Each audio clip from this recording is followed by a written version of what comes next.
Sa tennis, napanalunan ni Dinara Safina ang kanyang unang title sa taong ito sa pagsibak sa kababayang si Svetlana Kuznetsova 6-3, 6-2 sa finals ng Italian Open.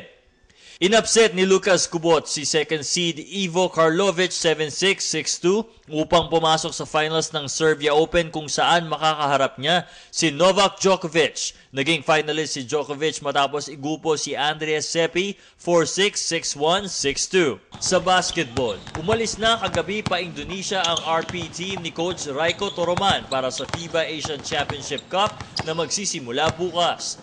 Kagrupo ng RP team ang Iran, Lebanon, Korea at Kuwait. Target ng mga Pinoy na makapasok sa semis.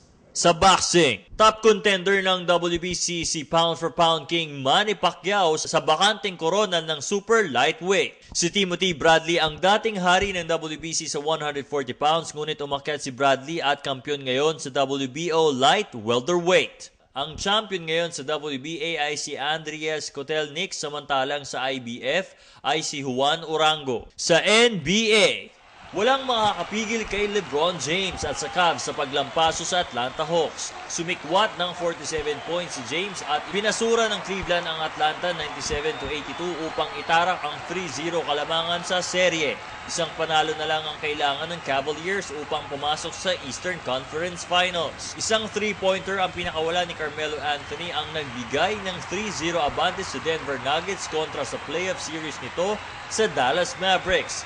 Ang tres ang nagpanalo sa Nuggets 106-105.